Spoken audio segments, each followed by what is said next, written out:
The New York Times, the Washington Post, they have all verified this laptop, but we don't even need their verification because this is a laptop with thousands of pictures of Hunter Biden, thousands 100%. Of conversations with his father, and then he stunningly doubles down on this having the hallmarks of Russian disinformation, despite everyone verifying this at this point as to it not being Russian disinformation. That was Fox News contributor Kayleigh McEnany there, absolutely ripping into comments made by a former CIA officer. Fox News' Brett Bayer interviewed former CIA officer David Priess on Tuesday, where he defended signing a letter claiming that Hunter Biden's laptop was Russian disinformation. He signed this letter in 2020 when there was a lot of speculation surrounding how credible the content inside this laptop were and if it was in fact Hunter Biden's at all. Since then, the contents inside Hunter's laptop have been direct fed to the public, showing a tangled web of personal and professional scandals for the now president's son.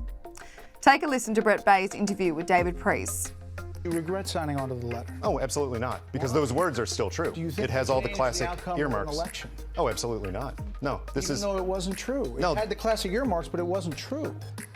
What is not true? That it was Russian disinformation. That's not what we said in the letter. Read the actual letter, and we said we do not know if this is Russian disinformation. The commitment to the Russian disinformation narrative is sure to cause controversy. Hunter Biden's laptop has been one of the biggest scandals to rock Joe Biden's presidency, especially because the contents inside were so protected and dismissed until they weren't. Just 3 weeks before the 2020 presidential election, the New York Post first published some content inside Hunter Biden's laptop.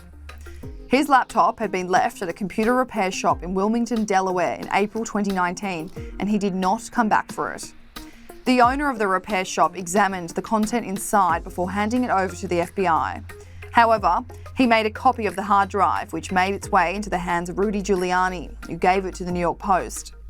The New York Post's original article, published on October 14, 2020, set the scene for what would be a string of scandals to come. Within the article, it reveals Hunter Biden introducing his then Vice President father to a Ukrainian businessman. It also included numerous overseas financial deals Hunter was involved in, videos and photos of him taking drugs, engaging in sex acts, and other explicit things. But when the New York Post reported this, it was passed off as Russian disinformation. And when the US is mere weeks away from a presidential election, Americans are entitled to know about the lives of the candidates.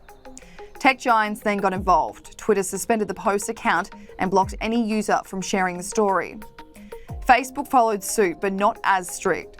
Mark Zuckerberg said that for those first few days when it was being determined whether it was false, the distribution of the story was decreased, but users were still able to consume it and share it. Mainstream media hardly touched it. The credibility of it all wasn't being taken seriously, or there was a fear of reporting Russian disinformation. Over a year later, the New York Times and Washington Post finally conceded the content on Hunter's laptop was authentic. There is still so much more on the laptop that has not seen the light of day. The original whistleblower Jack Maxey told the Daily Mail in April that he had 450 gigabytes of deleted material he planned to leak. A month later, in May, over 220,000 emails on the laptop were published on a searchable database. These were published by former Trump White House staffer Garrett Ziegler. Some of these emails contradict what President Biden has long maintained, that he has had no involvement or knowledge of his son's business deals. However, emails found on it saw Hunter discussing a lucrative deal with a Chinese energy conglomerate. Within the exchange, the pair discussed someone called the Big Guy, who would be receiving a stake. Hunter's former business partner, Tony Bobulinski, has since confirmed that the Big Guy was indeed Joe Biden. He claimed to Tucker Carlson that Joe Biden was in fact very much involved in these business deals.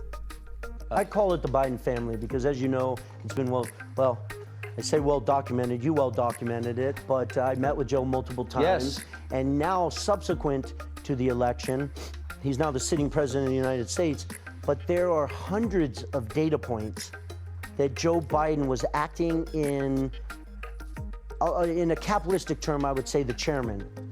The chairman of JP Morgan doesn't take 8 meetings down with the people, analyzing companies. The chairman serves a purpose, right? He's a figurehead. He shows up at meetings, shakes hands, advises, has faith in his team.